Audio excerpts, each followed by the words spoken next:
ब्रह्मादिभ्यो ब्रह्मविद्यासम्प्रदायकर्तृभ्यो वंशऋषिभ्यो महद्भ्यो नमो गुरुभ्यः। ॐ शङ्कारूपेण मच्चित्तं पङ्कीकृतमभूद्यया किं करेयस्य सा माया शङ्कराचार्यमाश्रयेत्। ॐ युक्ताहारविहाराय विविक्तस्थलवासिने मलयाळयतीन्द्राय ब्रह्मनिष्ठाय ते नमः। ॐ सर्वमङ्गलमाङ्गल्ये शिवे सर्वार्थसाधिके शरण्ये त्र्यम्बके देवी नारायणी नमोऽस्तुते। ॐ नारायणं नमस्कृत्य नरं चैव नरोत्तमं देवीं सरस्वतीं व्यासं ततो जयमुदीरयेत्। ॐ सहना भवतु सहनौ भुनक्तु सह वीर्यं करवावहै तेजस्विनावधीतमस्तु मा विद्विषावहै। ॐ शान्तिः शान्तिः शान्तिः। हरिः ॐ तत्सत्। శ్రీ గురుభ్యో నమః. పరిపూర్ణ పరబ్రహ్మస్వరూపులకు ప్రియాత్మ బంధువులారా, ఓం. మనము ప్రార్థన చేస్తున్నాం కదా, దీన్ని ఏం చేయాలంటే మీరు దీన్ని పెట్టుకొని ఒకసారి చూడాలన్నమాట. ఓ పూజ్య ప్రభు, మీ అంతటా మీరే, ఇక్కడ కాదు, ఇంటి దగ్గర ప్రాక్టీస్. ఓ పూజ్య ప్రభు కరుణా సముద్ర ప్రేమమయ అన్నామనుకోండి. పూజ్య ప్రభు ఎవరు? పూజ్య ప్రభు. ఎందుకు నేను పూజ్య ప్రభు అనాలా? తర్వాత కరుణా సముద్ర, ఆయన కరుణా సముద్రుడా? ఎట్లా కరుణా సముద్రుడు? ఏ విధముగా కరుణా సముద్రుడు? ప్రేమమయుడు, ప్రేమమయుడా? ఎట్లా, ఏ విధంగా ప్రేమమయుడు? ఇది ఆడ ఫీల్ కావాలి అక్కడ. ఓ పూజ్య ప్రభు కరుణా సముద్ర ప్రేమమయ, నీకు నమస్కృతులు, సాష్టాంగ ప్రణామములు. ఇది కూడా చెప్పడమే. అర్థమవుతుందా?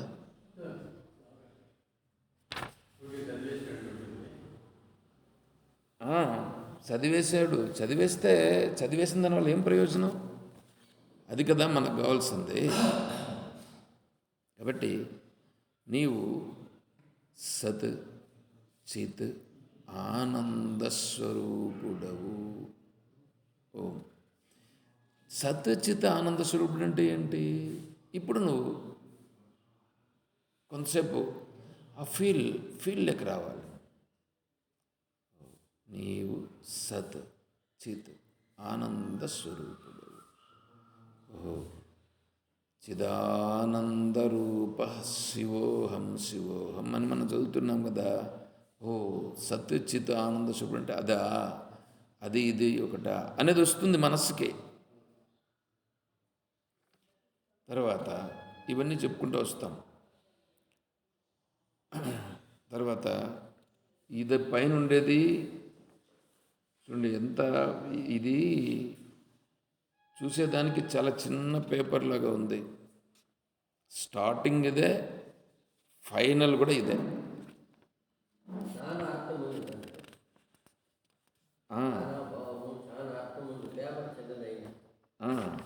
కాబట్టి ఇప్పుడు చూడండి, ఈ నామరూపాలన్నింటి యందు నిన్నే దర్శింతునుగాక అన్నామనుకోండి.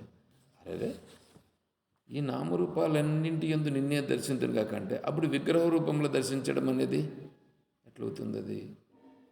అది అక్కడ కాదా, ఇక్కడ ఇది కాదంటే, ఓహో అది మాత్రమే కాదు, కేవలం నేను ఇంతవరకు విగ్రహం మాత్రమే భగవంతుని స్వరూపం అని అనుకుండేవాడిని. ఇప్పుడు ఇదేంటి, ఈ నామరూపాలన్నీ కూడా భగవంతుని స్వరూపమేనా అనేది నువ్వు ఒంటరిగా కూర్చొని నువ్వు దాన్ని చదువుతూ భావనలోకి వెళితే అప్పుడు నీ మనస్సుకు పడుతుంది అది. అంతేగాని ఇంకా వేరే రకంగా చూసుకుంటే అది పట్టదు. తర్వాత ఇంకోటి చెప్తానేనండి, మీరు భోంచేస్తుంటారండి. భోంచేసేటప్పుడు దాని రుచి, దేని రుచి, వంట రుచి మీకు తెలుస్తుందా అంటే, ఫస్ట్ ముద్ద తిన్నారు చూడండి, అప్పుడు దాని రుచిని మీరు గుర్తిస్తారు. రెండో ముద్దకు కూడా రుచిని గుర్తిస్తారు. తర్వాత మీరు గుర్తించలేరు. ఎందుకు తెలుసా? మీరు తింటూ వేరే వాళ్ళతో మాట్లాడుతూ ఉంటారు, లేదా టీవీ చూస్తూ ఉంటారు.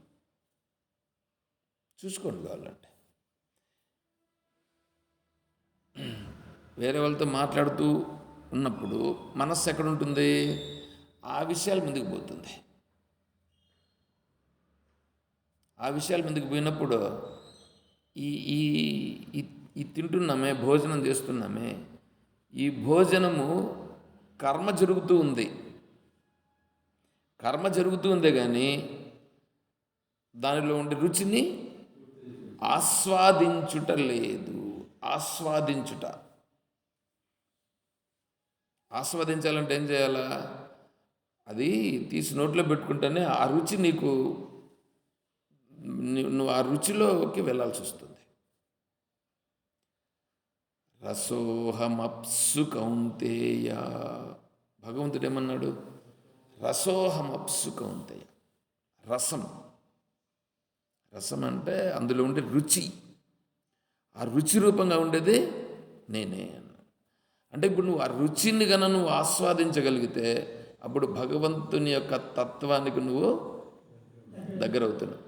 ఆడ మనం భోజనం చేసేదానికి అందుకే బ్రహ్మార్పణం, బ్రహ్మహవి, బ్రహ్మాగ్నో బ్రహ్మణాహుతం, బ్రహ్మైవతేన గంతవ్యం, బ్రహ్మకర్మ సమాధి శ్లోకం చెప్పేస్తున్నాం. కానీ ఆ శ్లోకం ఏంటి, శ్లోకం అర్థం ఏంటి, ఆ శ్లోకంలో భావం ఏంటి, మనం ఎలా ఉండాలా లేదు. అంటే ఫీల్ కావట్లేదు. కర్మ జరుగుతుంది కానీ ఫీల్ లేదు.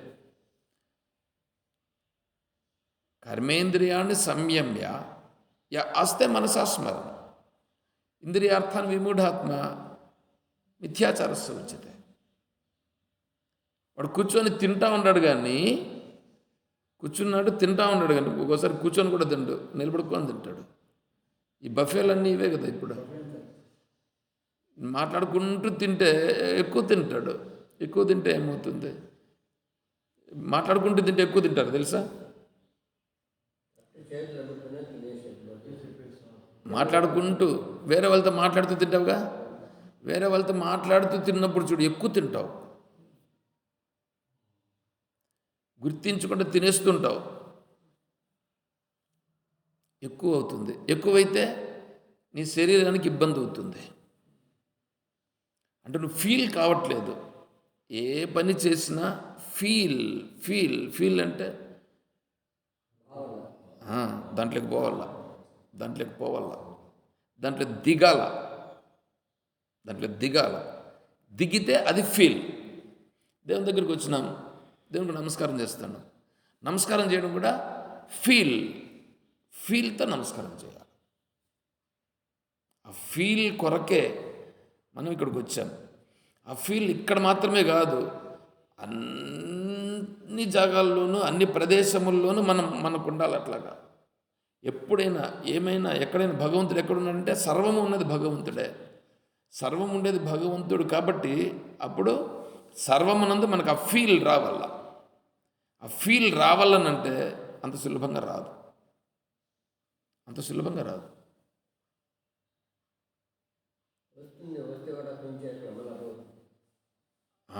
వస్తుంది అని అన్నప్పుడు కూడా ఈ భోజనంలో మొదట పెట్టుకున్నావు చూడు, నువ్వు మొదటి ముద్ద పెట్టుకున్నప్పుడు నువ్వు దాన్ని గుర్తించినావు.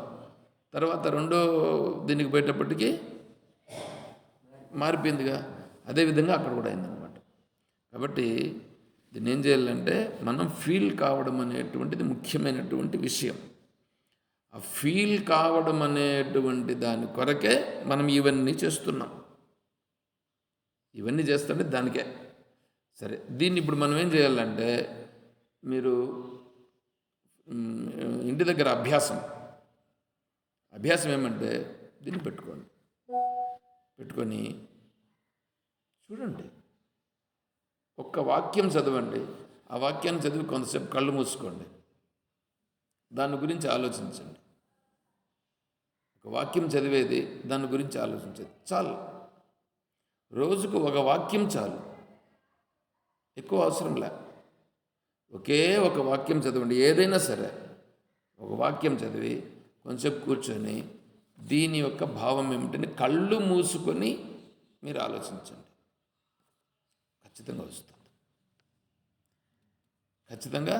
వస్తుంది. అప్పుడు చూడండి మీ యొక్క తేడా ఎట్లా వస్తుంది. పైదంతా గిర్రగీసేసాం కదా, పైదంతా అర్థమైతేనే మళ్ళీ కింద ఉండేటువంటిది ఫీల్ అవుతాం.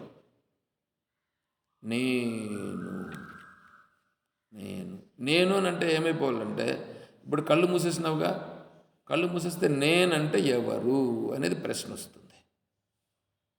నేనంటే ఇప్పుడు ఇదా ఏంటి అనేది వస్తుంది. అందుకే శ్రవణం చేస్తే అదేంటి అనేది వస్తుంది. అప్పుడు అక్కడ నీకు దాని గురించి అప్పుడు నువ్వు కొద్దిగా ఫీల్ అవుతావు. నేనే అయి ఉన్నాను అంటే నువ్వు ఈ శరీరాన్ని మర్చిపోతావు, ఇంకేదో అయిపోతుంది నీకు. ఎట్లా ఉంటావు, ఇది కాదు నేను, ఇంకోటి, నా శక్తే మహామాయ, ఇప్పుడు మహామాయ, అంటే మహామాయ అనేటువంటిది నా సామర్థ్యమా? ఆ మహామాయ వలన ఈ ప్రపంచమంతా ఉంది. ఈ ప్రపంచంలో ఇప్పుడు ఇక్కడ ఇలా నాలా నీలా ఉండుట అనేది జరిగిందా? అయినా ఇది నిజంగా లేదా? అవును, నిజంగా చూడలేదు. అంత ఇది అది ఫీల్ కావాల్సి ఉంటుంది. సరే, తీసుకోండి.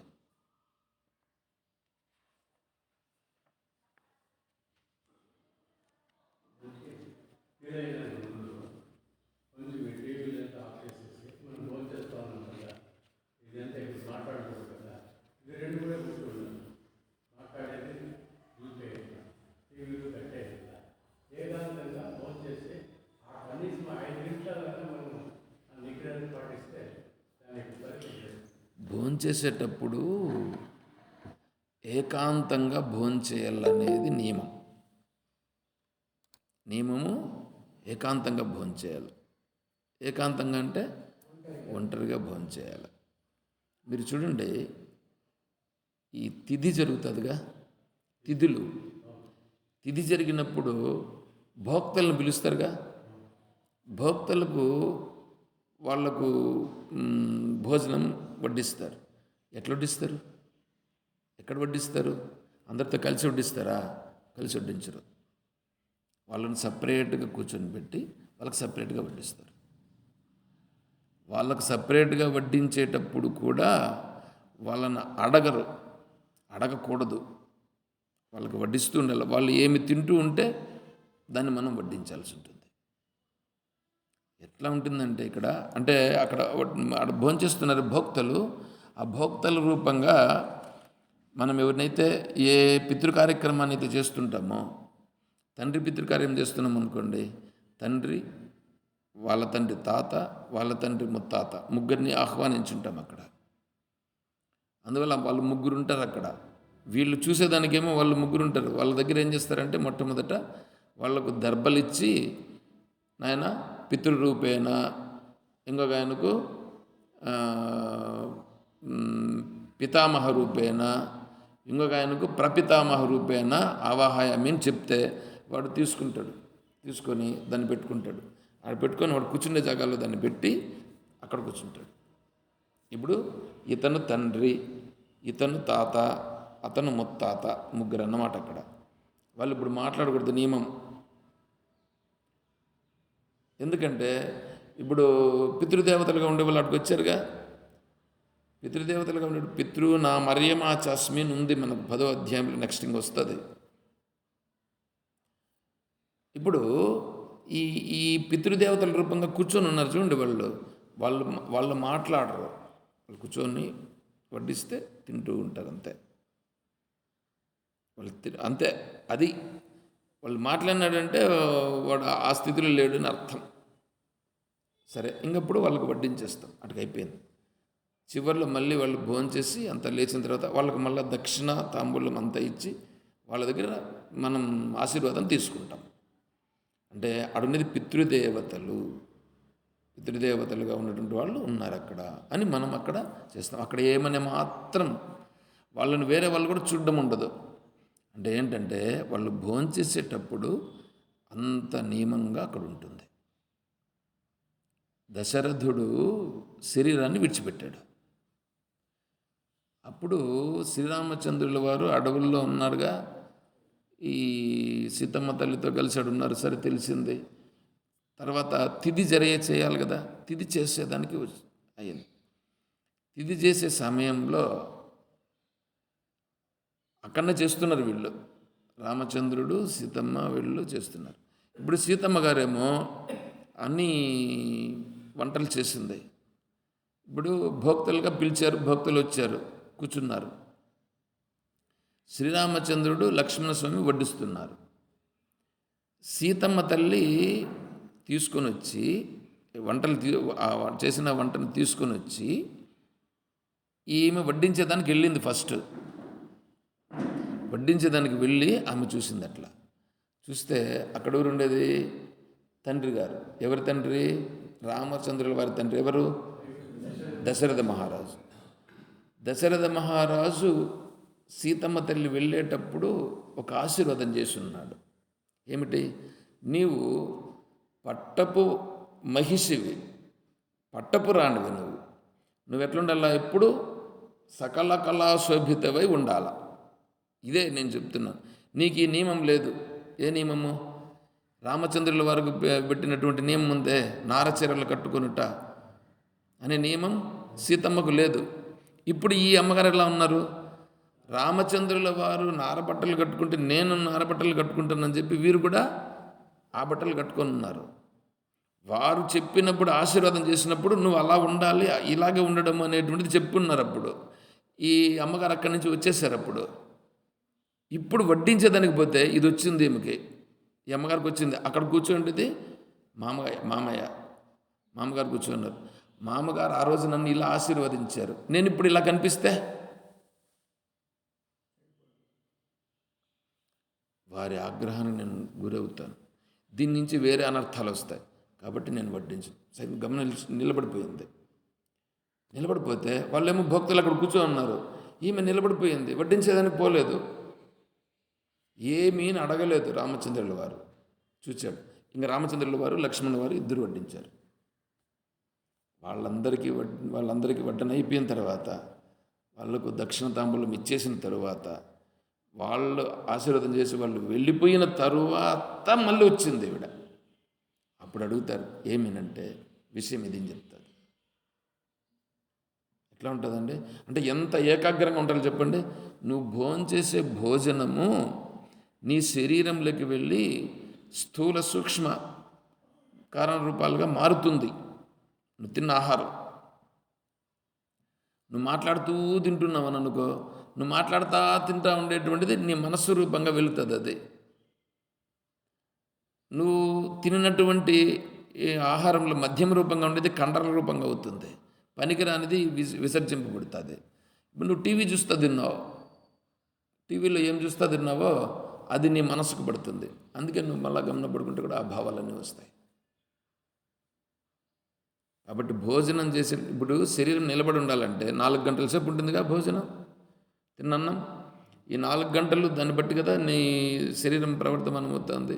అంటే నువ్వు తినే ఆహారమును కనుక నువ్వు జాగ్రత్తగా నిర్మలమైనటువంటి భావనతో అక్కడ యజ్ఞరూపంగా గన నువ్వు గన భోజనం చేసి ఉంటే, భోజనం యజ్ఞరూపంగా చేయాలి. భోజనం యజ్ఞరూపం, బ్రహ్మార్పణం కదా చెప్పినావు కదా మొదటే. అర్పణం ఎవరికి చేస్తావు? హవిస్సులు కదా అర్పిస్తావు. బ్రహ్మ హవిహి అన్నావా లేదా? బ్రహ్మాగ్నవు, అగ్ని ఉందా లేదా? బ్రహ్మాగ్నవు, బ్రహ్మణాహుతం నేను దాంట్లో సమర్పిస్తున్నాను. శ్లోకమేమో చెప్పినావు, భావనలో మాత్రం లేవు. మరి ఇంకెలా ఉంటుంది? అంటే నామకే వాస్తు జరుగుతుంది. అందుకే దాన్ని మిథ్యాచారం అని అంటారు. సరే, అర్థమైందా? కాబట్టి ఫీల్ కావాలి మనం మొదట. సరే, అది ఉండనియండి. ఇంక ఇప్పుడు మనం దీంట్లోకి వస్తాం.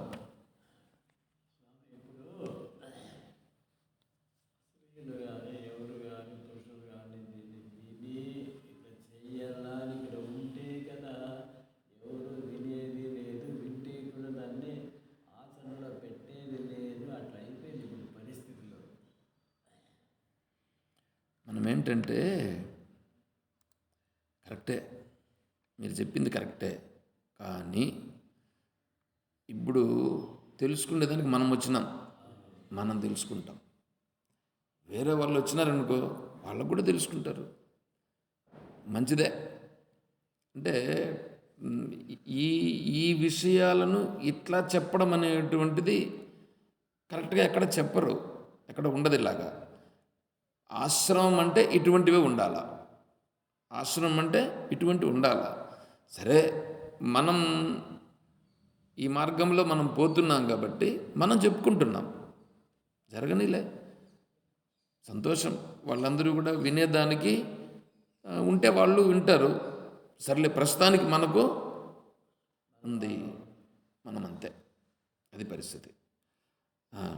ఇప్పుడు విద్యారణ్య స్వాముల వారు చెప్పినటువంటి ఆశీర్వాదములు చెప్తాము, చెప్పండి. స్వప్నే స్థూల శరీరాభానేపి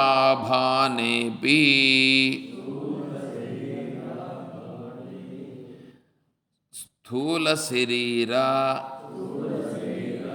అభానేపి యస్మిన్ జాగ్రదాది అవస్థా చతుష్టయే యః చిద్రూప ఆత్మా మణి సూత్రమివ అనుస్యూతతయా నిరంతరం భాసతే సత్ చిద్రూప ఆత్మైవ అహమస్మి ఇతి శరీరత్రయం నా అహమస్మి ఇతి అన్వయ వ్యతిరేకాభ్యాం శరీరత్రయస్య వ్యావృత్తిం తత్ సాక్షి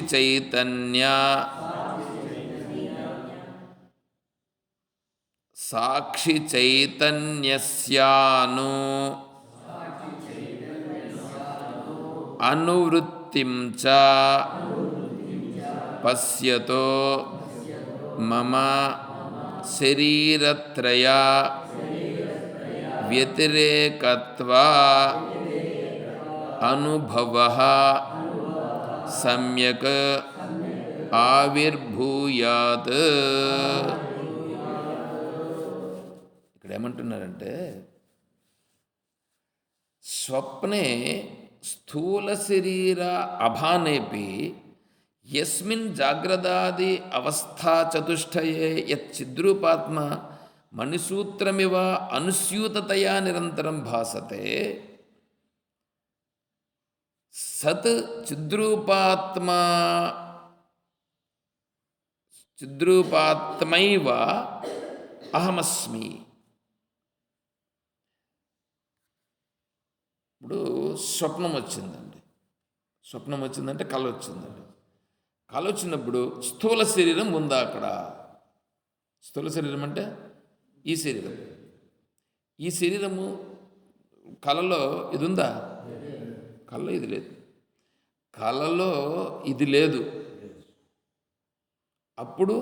అప్పుడేదో ఉంది, అప్పుడుండేదేదో అది ఉంది. అయితే కళలో ఇది లేదు కదా.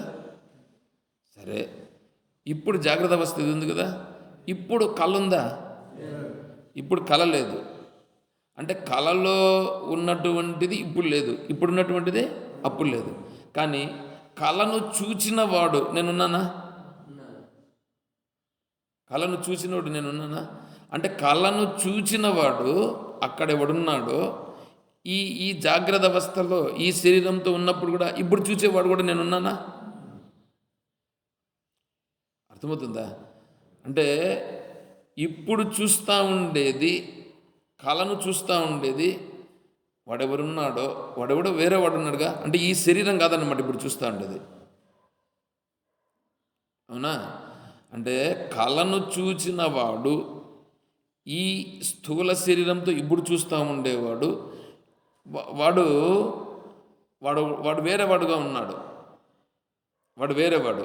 వాడు చతుష్టయే, వాడు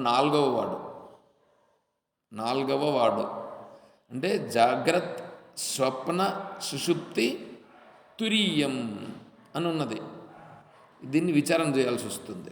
జాగ్రత్త అవస్థ, స్వప్నావస్థ, సుషుప్తి అవస్థ, తురీయ అవస్థ.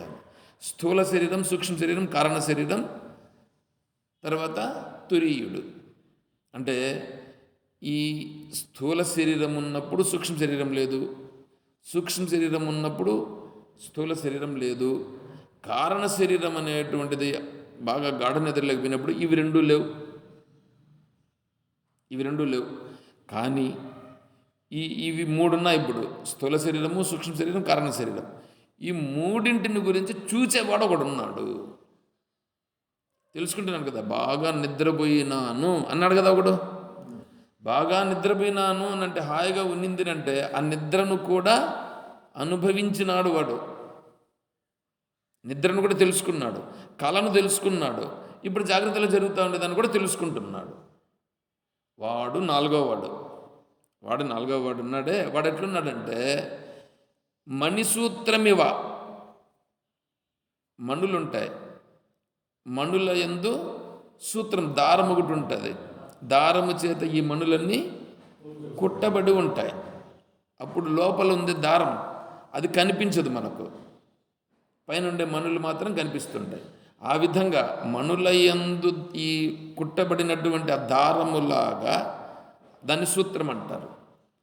అలాగా ఈ స్థూల శరీరాన్ని, సూక్ష్మ శరీరాన్ని, కారణ శరీరాన్ని మూడింటిని కూడా ఇది కుట్టబడినట్లుగా సూత్రంలాగా ఉన్నది. అందుకే దాన్ని సూత్రాత్మ అని అంటారు. అది సూత్రాత్మ. ఆ సూత్ర రూపంగా ఉండదే అది నిరంతరం భాసతే. అది ఎప్పుడూ ఉంది. అలా ఎప్పుడు ఉండేటువంటిది ఏదుందో ఆ నిరంతరం ఉండేటువంటిది ఏదైతే ఉన్నదో అది సచ్చిద్రూపంగా ఉంది. అది సత్ అంటే ఉండుట, చిత్ అంటే తెలుసుకునుట. ఈ రెండు తన స్వరూపమై తెలుసుకుంటుంది. అది నేను. ఈ స్థూల శరీరము, సూక్ష్మ శరీరం, కారణ శరీరం నేను కాదు అని దీన్ని అన్వయ వ్యతిరేకములు. అన్వయము వ్యతిరేకం. చూడండి, ఇప్పుడు ఈ స్థూల శరీరం ఉన్నప్పుడు ఉండాను, సూక్ష్మ శరీరం ఉన్నప్పుడు ఉండాను, కారణ శరీరం ఉన్నప్పుడు కూడా ఉన్నాను. ఇది అన్వయం. అంటే దీంట్లో అన్నింటిలో కూడా ఉండాను. ఇప్పుడు ఉన్నాను లేదా? స్వప్నంలో ఉన్నాను లేదా? ఉండాను. కారణ శరీరంలో ఉన్నాను లేదా? ఉండాను. ఇప్పుడంతా ఉండాను. సరే, నేను నేను ఈ స్థూల శరీరమా? నేను సూక్ష్మ శరీరమా?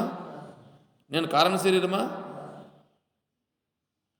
అంటే ఇవన్నీ నేను కాదు.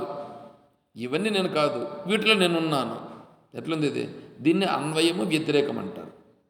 అంటే ఇక్కడ కనిపించే దాన్ని చూస్తూ దాన్ని చెప్పడం, దాన్ని చెప్పి దీనిని నిరాకరించడం, అలా రెండింటి రూపంగా అన్వయ వ్యతిరేకముల ద్వారా శరీరత్రయస్య వ్యావృత్తిం తత్ సాక్షి చైతన్యస్యానువృత్తిం చ. అంటే దీనిలో ఉండేటువంటి సాక్షి చైతన్య రూపంగా ఉండేటువంటి ఏ చైతన్యం ఉందో అది నేను అని సమ్యక్ ఆవిర్భూయాత్, ఎప్పుడు నాకు ఆ యొక్క స్థితిలో ఉండేటట్లుగా నన్ను అనుగ్రహించమని భగవంతుణ్ణి ప్రార్థిస్తున్నాను. ఇది ప్రార్థన. ఆచార్యుల వారు నువ్వెప్పుడు అదని నువ్వు తెలుసుకొని నువ్వు అలా ఉండప్పా అని ఆశీర్వదిస్తున్నారు. సరే, ఇదొక ప్రార్థన. తర్వాత భగవంతం పరమేశ్వరం ప్రీతిపూర్వకం భజతో మమ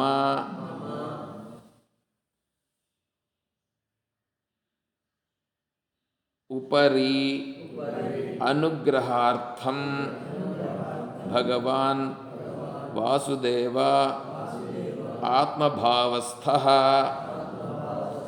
సన్ వివేకరూపేణ భక్తిప్రసాద స్నేహసిక్తేన మద్భావన అభినివేశ వాతేరితేన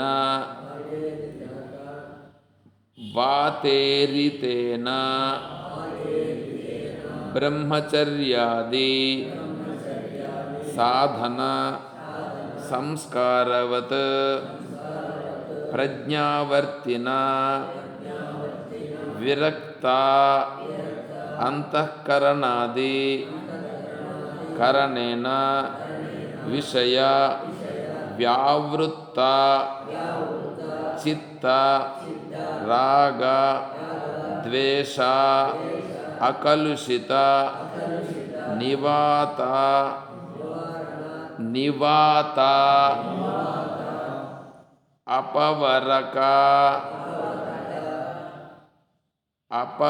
అపవరకంధేన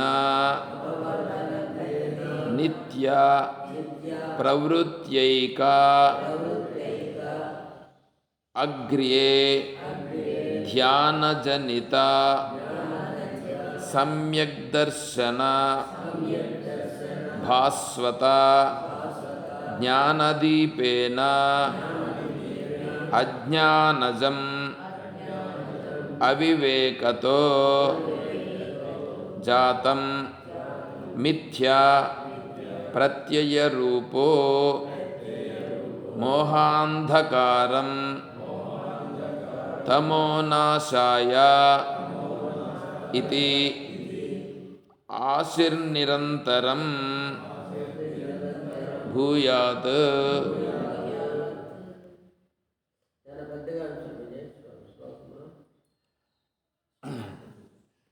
దీనికంటే పెద్దది ఇంతకుముందు చెప్పుకున్నాం, కానీ అప్పుడు మీకు ఇబ్బంది అనిపించలే. దీంట్లో పలికేది పెద్ద కొంచెం ఇదిగా ఉంది. ఏంటంటే భగవద్గీతలో జ్ఞానదీపము అని చెప్పినారు. తేషాం సతతయుక్తానాం భజతాం ప్రీతిపూర్వకం దదామి బుద్ధియోగం తం ఏన మాముపయాంతితే తేషామేవ అనుకంపార్థ అహం అజ్ఞానజం తమః నాశయామి ఆత్మభావస్తో జ్ఞానదీపేన భాస్వత. జ్ఞానదీపము చేత నేను వాళ్ళను భాస్వత ప్రకాశింపచేస్తాను అని చెప్పాడు. ఆ జ్ఞానదీపమనుందే, ఆ జ్ఞానదీపమును వెలిగించుట. ఆ జ్ఞానదీపం అంటే ఎట్లా అనేటువంటి దాన్ని ఇక్కడ విశదీకరిస్తున్నాడు. దీపం పెట్టాలంటే ఏమేమి ఉండాలా? ప్రమిద ఉండాలా, నూనె ఉండాలా, ఒత్తి ఉండాలా, అగ్ని వెలిగించేది ఉండాలి. అవునా? ఇప్పుడు ఇక్కడ మన శరీరం ఇక్కడనే ఈ శరీరంలో ప్రమిదేది, నూనెది, ఒత్తేది, వెలిగించేది ఏది? ఆ వెలిగిస్తే అప్పుడు ఎలా ఉంటుంది, అక్కడ ఎలా ప్రకాశిస్తుంది అనేదాన్ని ఇక్కడ ఈ ఆశీర్వాదంలో చెప్తున్నారు. ఇక్కడ చూడండి, భగవంతం పరమేశ్వరం ప్రీతిపూర్వకం భజతో. నేను భగవంతుని ప్రీతిపూర్వకంగా ఉండేటట్లుగా భజిస్తున్నాను. ఏ విధంగా భజించుట అంటే దాన్ని చెప్తున్నాడు. మమ పర్యన్గ్రహార్థం భగవాన్ వాసుదేవ ఆత్మభావస్తస్సన్. భగవంతుడు వాసుదేవుడు నా హృదయంలో ఆత్మరూపంగానే ఉన్నాడు. వివేక రూపేణ భక్తి ప్రసాద స్నేహసిక్తేన, భక్తి ప్రసాద స్నేహసిక్తేన.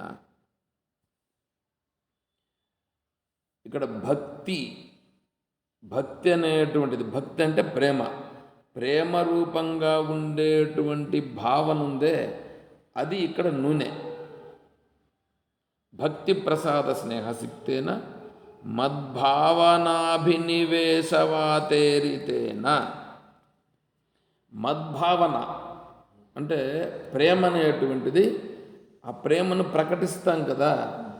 ఎవరి యందు ప్రకటిస్తాము అని అంటే సర్వుల యందు భగవద్భావనతో చూస్తూ ప్రకటించుట అనేటువంటిది ఉందే, అదే వాయువు. ఇక్కడ దీపం వెలిగించాలంటే నూనె చెప్పాడు, వాయువు, దానికి వాయువు కూడా ఉండాలిగా, గాలి కూడా ఉండాలి కదా. ఆ గాలి ఏదంటే ఇదే ప్రేమ యొక్క ప్రభావం. తర్వాత బ్రహ్మచర్యాది సాధన సంస్కారవత్ ప్రజ్ఞావర్తిన. బ్రహ్మచర్యాది సాధన చతుష్టయ సంపదతో కూడినటువంటిదే ఇక్కడ వర్తి. తర్వాత విరక్తాంతఃకరణాధికరణ విషయ వ్యావృత్త చిత్త రాగద్వేష కలుత నివాతపావరకంధేన.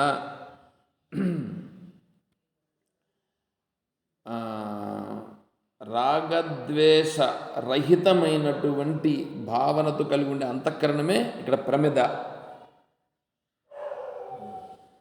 దీపం పెడుతున్నారు, చూస్తున్నారా? ఈ దీపం వెలిగించాలండి. కార్తీక దీపం పెట్టాలంటే, కార్తీక మాసం అంటే ఏమి? కృత్తికా నక్షత్రంతో ఉండేటువంటిది కార్తీక మాసం. కృత్తిక అంటే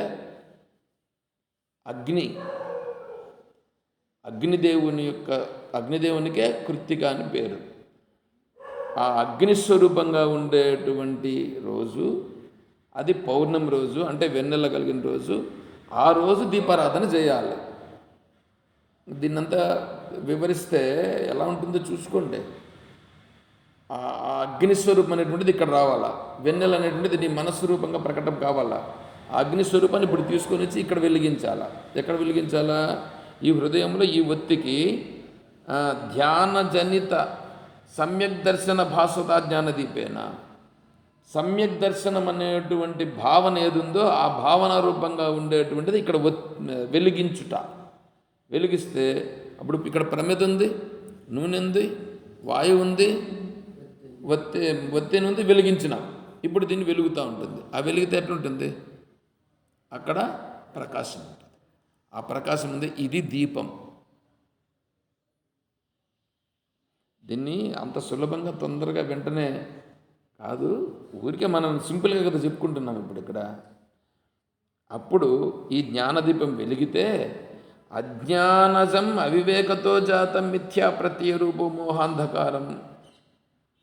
మనలో అజ్ఞానము చేత కలిగినటువంటిది ఏదైతే ఈ మోహావేశాలతో కూడినటువంటి ఏవైతే ఉన్నాయో చీకటి రూపంగా ఉండేటువంటిది ఈ దీపం వెలిగే లోపల ఆ చీకటి అనేటువంటిది పోతుంది.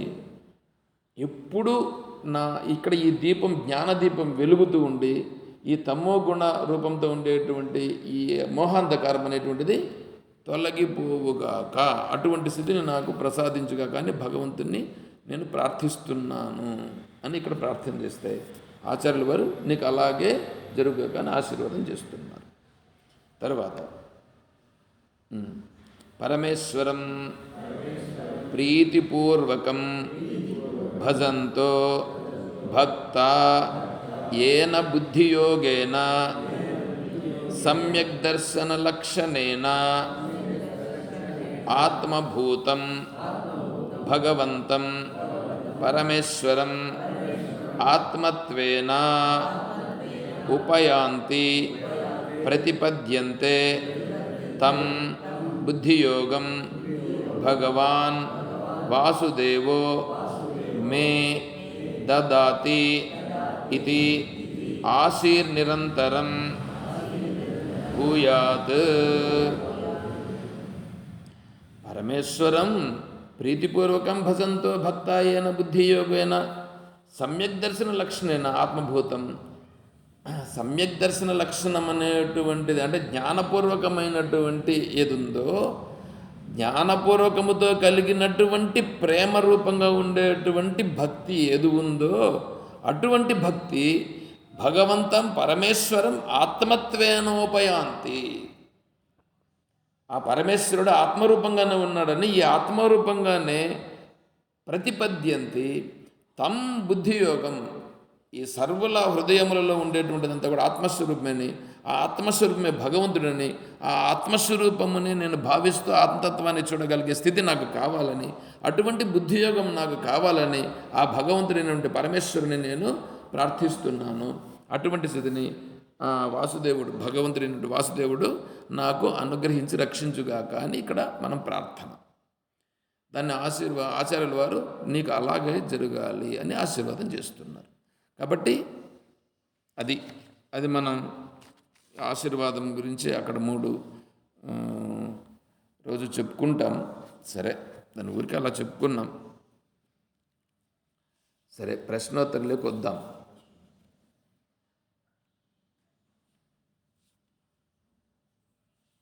పదవ ఆశీర్వాదంలో 10వ ప్రశ్నలో ఉన్నాం. ఇప్పుడు 10వ శ్లోకం.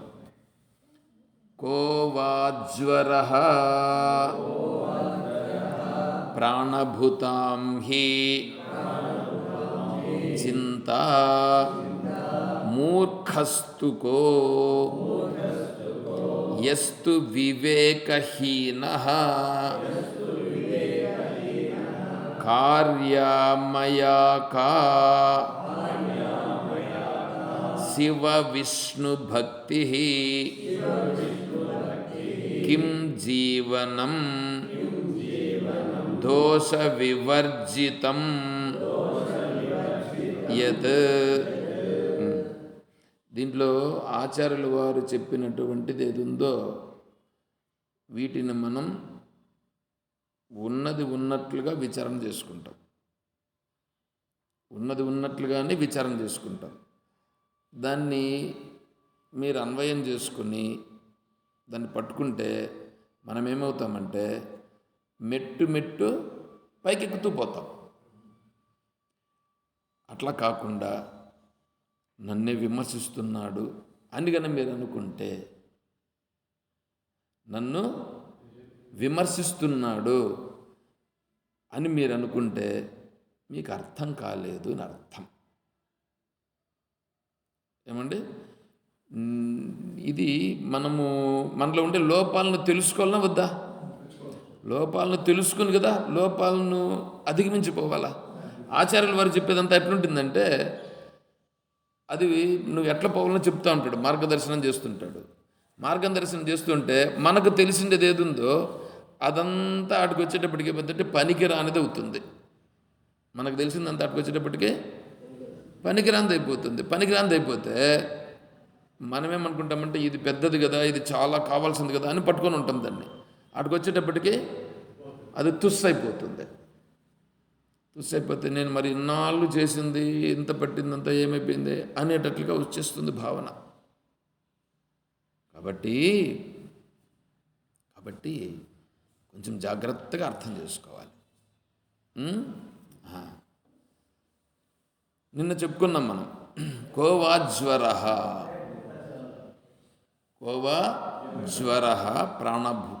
ప్రాణభృతాం హి. ప్రాణముతో జీవించి ఉన్నటువంటి జీవులకి జ్వర, జ్వరమేమిటి? జ్వరం అంటే వాడిని పట్టి పీడించేది ఏది? ఏది పట్టి పీడిస్తుండేది? చింత. చింత చింత ఏం చేస్తుంది? చింతింపజేస్తుంది. చిత్తం, చిత్తం ఉందా? మనస్సు, బుద్ధి, చిత్తం, అహంకారం. 4 ఉందా? 4 ఉన్నాయా?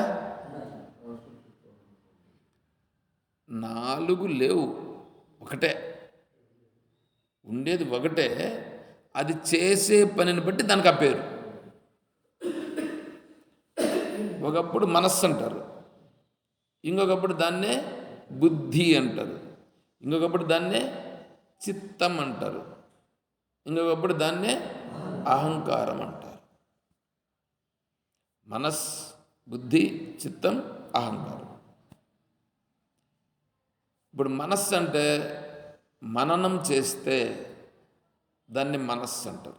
మననము చేయుట. మననం అంటే గుర్తు తెచ్చుకునేది.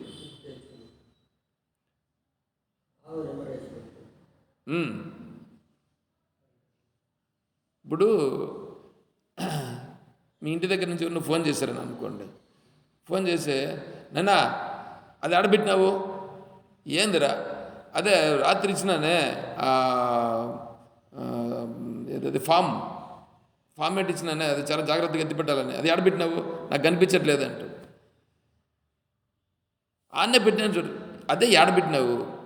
ఫోన్ చేసి బీరువతి అది తీసినాం, 3 ర్యాక్లకు రా, 3 ర్యాక్లకు వచ్చినాం. ఆడుందా చూడు, దాన్నెత్తు, దాన్ని ఎత్తినాడు.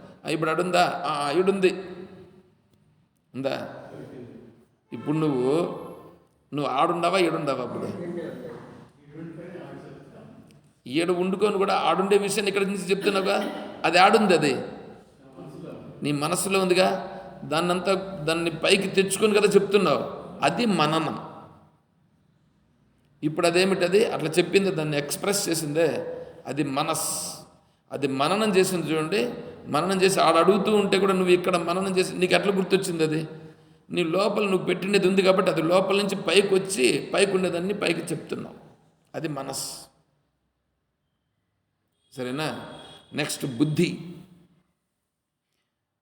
బుద్ధి ఇప్పుడు ఒకటేసారి 2 పోస్టులు వచ్చినాయి. 2 పోస్టులు అంటే 2 ఉద్యోగాలు వచ్చినాయి.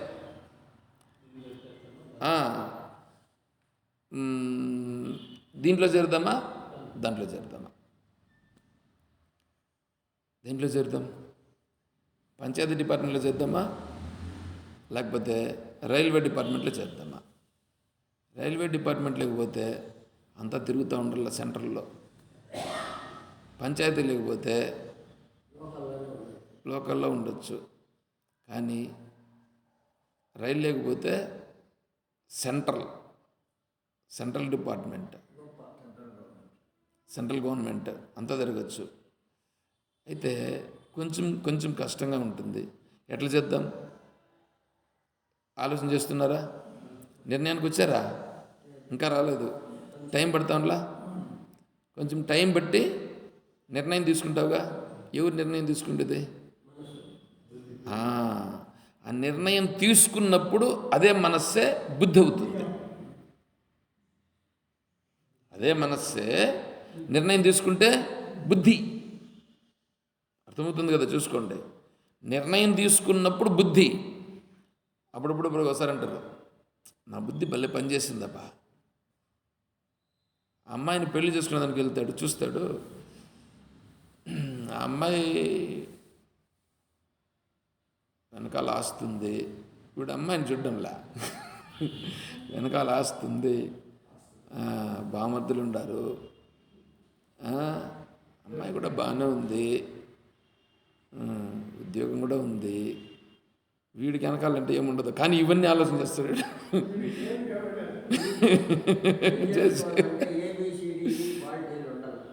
ఈ క్వాలిటీలు చేసి బాగుంది, సరే పెళ్లి చేసుకున్నాను, ఒప్పుకునేసినాడు, వచ్చేసినాడు, అయిపోయింది, పెళ్ళి అయిపోయింది.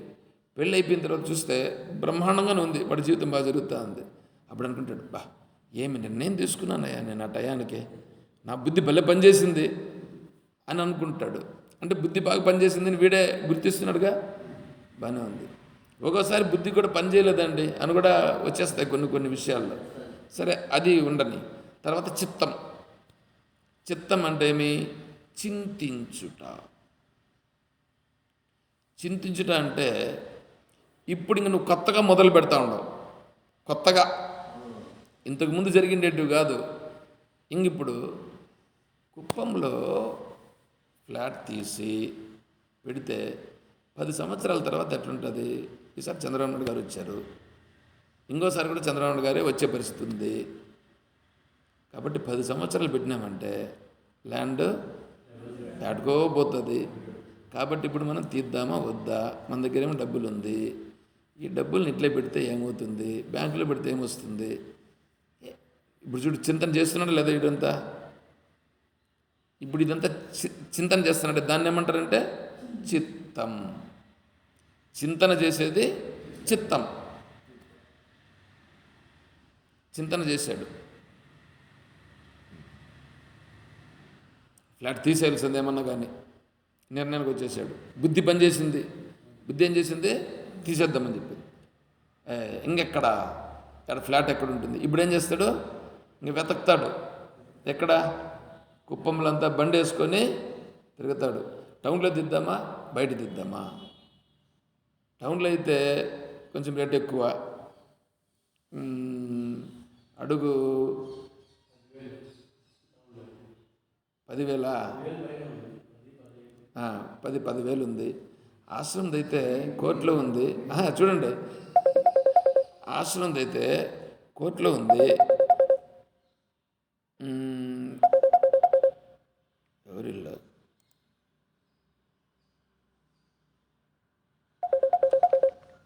హలో, ఎవరండి మీరు?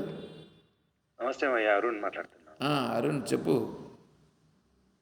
నార్మల్ కాల్ రావట్లేదు, అందుకే వాట్సాప్ కాల్. సరే సరే, నేను క్లాస్ అయిపోయిన తర్వాత నేను ఫోన్ చేస్తాను. Okay okay. హరి ఓం. సరే, ఇప్పుడు ఏంటంటే ఈ 10,000 అని అంటున్నారు. ఈ ఆశ్రమంలో అయితే ఏడేదో పెట్టినట్లుగా ఉన్నారే, దీన్ని కొద్దిగా మాడిఫై చేస్తే 3,000తో కొట్టేసినే.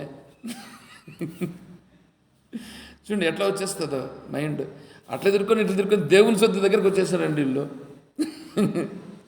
బుద్ధి ఎంత పని చేస్తుందో చూడండి, చాకచక్యంగా పనిచేసి ఎవరిని పట్టుకోవాలా, ఏం చేయాలా, ఇట్లా వచ్చేస్తుందండి అహంకారం. ఇదేమిటిది? అహంకారం. వెతుకుతుంది అంతా, వెతికి లాస్ట్కి అరే దేవుని దగ్గరకు పోతే మనం చేయాల్సింది భగవంతునికి సేవ చేయాలా, భగవంతుని తత్వం తెలుసుకోవాలా, భగవన్ మార్గంలో పోవాలని కదా మనం ఉండాలా. అరే అట్లా లేకుండా ఇట్లొచ్చి దాంట్లో కమిషన్ ఎవరైనా ఇస్తామన్నారు అనుకోండి, వీడు కొనలేకపోయినా కూడా కమిషన్ కోసమైనా సరే ఆశపడేట్లు చేస్తాం. ఇక్కడంతా ఆలోచన చేసి ఈ విచారణ చేస్తే అప్పుడు ఇవంతా గుర్తిస్తుంది. అరే హే మనసా, ఎన్ని జన్మల్లో చేసుకున్నావో కర్మ, ఇప్పటికి ఇట్లుండవు, ఇంత అనుభవిస్తున్నావు, ఇప్పుడు మళ్ళీ దేవుని సొత్తుకు పోతావా?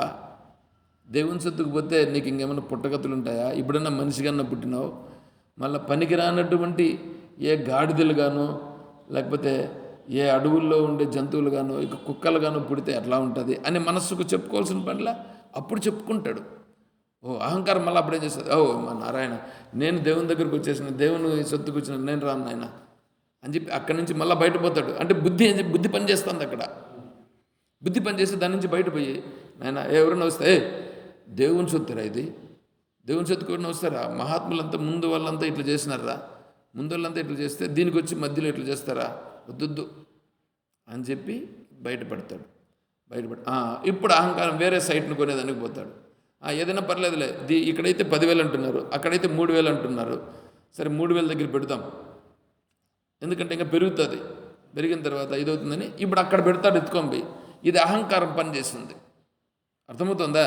అంటే మనస్సు, బుద్ధి, చిత్తం, అహంకారం, 4 రూపాల్లో ఉండేది మనస్సే.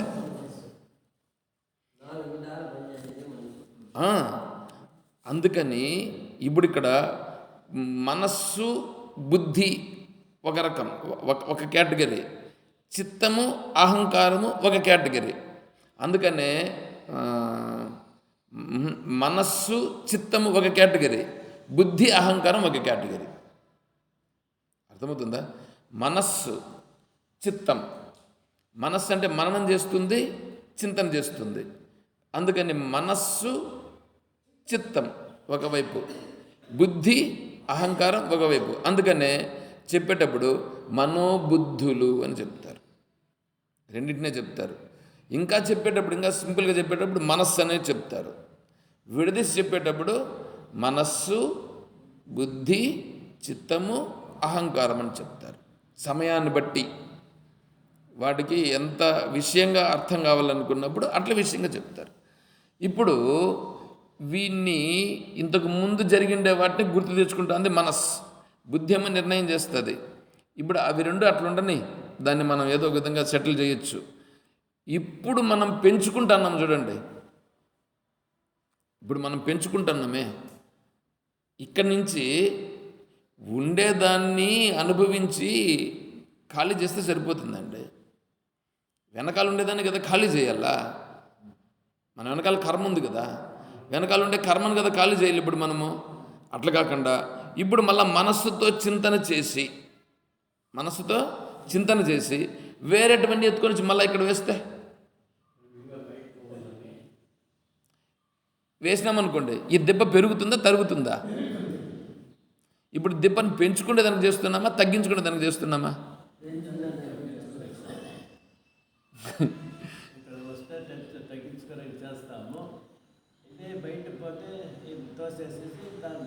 దానిపైన వేస్తాం.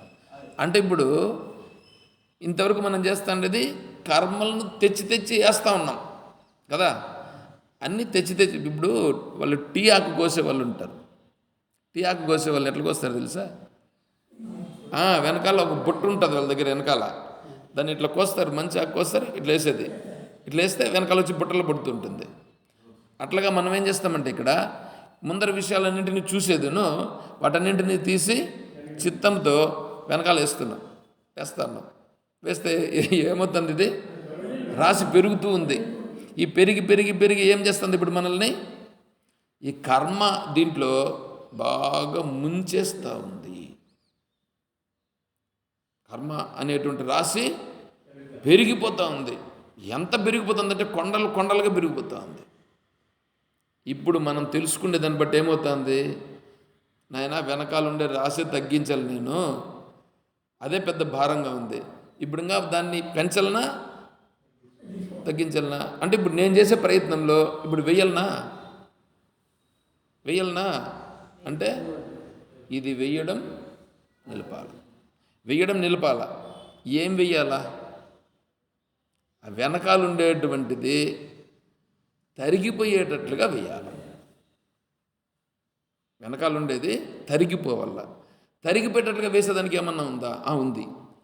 భగవంతునికి సంబంధించిన భావాలతో ఉండేటువంటి వేస్తే ఏం చేస్తాయి? ఇవి భగవద్భావనతో ఉండేటువంటి వాటిని కానీ ఇప్పుడు నువ్వు వేస్తే ఇప్పుడు వచ్చేటువంటివి నీకు రావు. భగవద్భావనతో వెనక్కిపోయి పడతాయి. ఆ వెనకాల ఉండేదాన్ని కూడా ఇది కాల్చిపారేస్తారు. యథైథాంస సమిద్ధోగ్ని భస్మసాత్ కురితేర్జున, జ్ఞానాగ్ని సర్వకర్మాణి భస్మసాత్ కురితే తథా. సరేనా? తర్వాత ఏమన్నాడు?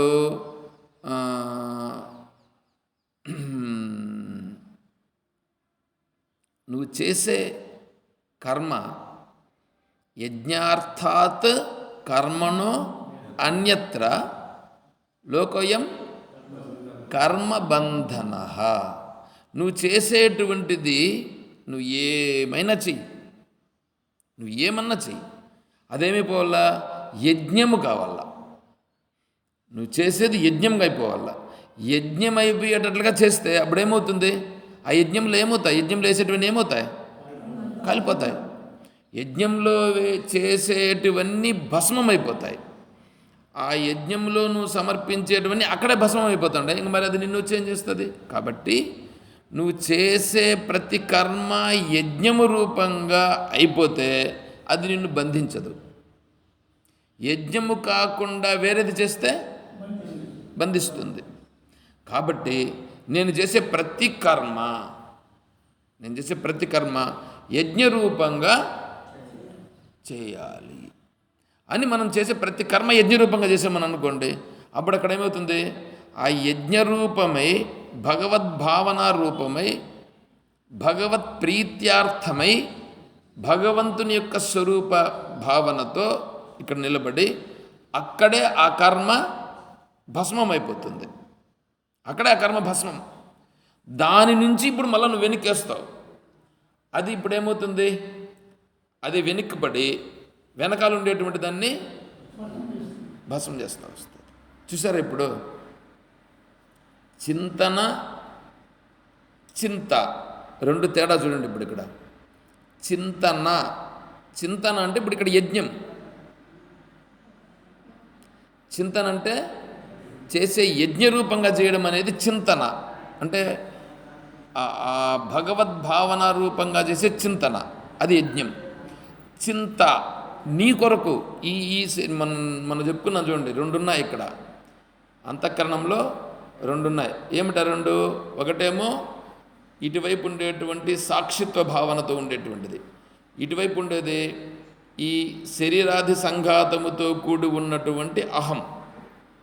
శరీరాది సంఘాతముతో కూడి ఉన్న అహంతో చేసావా చింత అయిపోతుంది.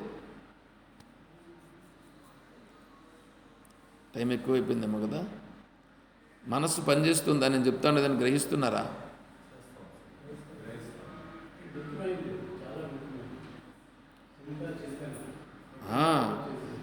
ఈ శరీరాది సంఘాతముతో కూడినటువంటి దానితో గన నువ్వు చేసావా అహమైపోతుంది, అహంకారం పెరిగిపోతుంది. అహంకారం పెరిగిపోతుంది. ఈ యజ్ఞం అనే భావనతో చేసావా చింతన అవుతుంది, భగవద్భావన రూపమై యజ్ఞస్వరూపమై జ్ఞానం పెరుగుతుంది. చూసారా రెండు తేడాలు?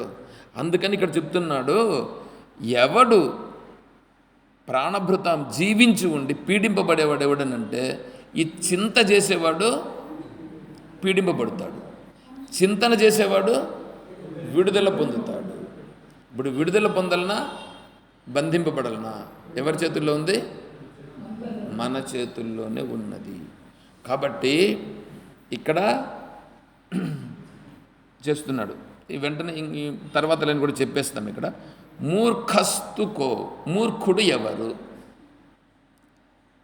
ఇంతవరకు చింతన గురించి చెప్పాడు, పీడింపబడేటువంటిది, పీడించేది చింత. ఇప్పుడు మూర్ఖుడు ఎవరనంటే నేను పట్టుకున్న కుందేలుకి ముడే కాలు అనేవాడు. అంటే నేను చేసేదే కరెక్ట్ అనుకునేవాడు, మూర్ఖుడు. అంటే అరే నేనేం చేయాలా, ఎట్లా చేయాలా అనేటువంటిది ఎట్లా తెలుస్తుంది? శాస్త్రం చెప్తే తెలుస్తుంది కదా. కానీ నాకు కూడా తెలుసుగా, నాకు కూడా కొన్ని భావాలు ఉంటాయి. అవేంటివంటే నాకు చిన్నప్పటి నుంచి మా తల్లిదండ్రులు చెప్పి ఉంటారే, అవి కొన్ని భావాలు ఉంటాయి. అది నాకు తెలిసింది. కానీ శాస్త్రం దగ్గరికి వచ్చేటప్పటికి శాస్త్రం ఒకటి చెప్తుంది, మా తల్లిదండ్రులు చెప్పింది ఒకటి చెప్పుంటారు. ఇప్పుడు తల్లిదండ్రులు చెప్పిండేది కరెక్టా, శాస్త్రం చెప్పేది కరెక్టా? ఇప్పుడు రెండు తీసుకోవాలి కదా ఇక్కడ. కానీ శాస్త్రంతో నాకు పని లేదు. శాస్త్రం ఏందయ్యా, శాస్త్రం ఉండదు. శాస్త్రం తెలిసిండే వాడు చెప్తానడయ్యా ఇక్కడ అన్నామని అనుకోండి, అప్పుడేమైపోయింది? శాస్త్రాన్ని వారగా పెట్టేసినాం మనం.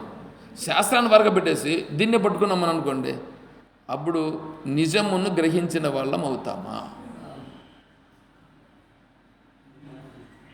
చూసారా ఎంత తేడా వచ్చేసిందో చూడండి. ఇక్కడ ఆచరించేదేమో మంచిని ఆచరిస్తున్నాం, కానీ తల్లిదండ్రులు చెప్పిన దాన్ని ఆచరిస్తున్నాం, పెద్దలు చెప్పిన దాన్ని ఆచరిస్తున్నాం. కానీ శాస్త్రం దగ్గరికి వచ్చేటప్పటికి శాస్త్రం అలా వద్దు అని చెప్తా ఉంది. దీన్ని కొంచెం వివరంగా రేపు చెప్తా, ఎందుకంటే కొంచెం బుద్ధికి పట్టాలి మనకి. మంచిది, పట్టింది. ఏం పట్టిందనే విషయం చూడాల. ఓ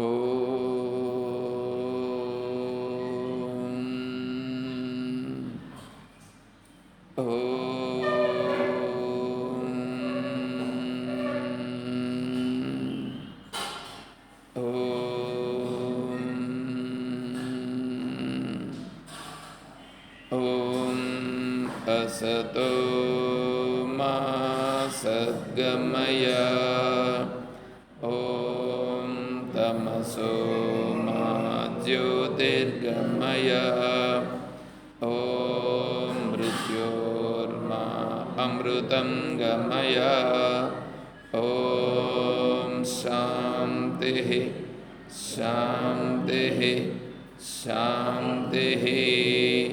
హరి ఓం తత్సత్. ఓం సర్వం శ్రీ సద్గురు చరణారవిందార్పణమస్తు. ఓం జై బోలో శ్రీకృష్ణ పరమాత్మ की జై, బోలో గీతా మాతా की జై, బోలో భక్త మండలి की హర నమః పార్వతీ పతయే.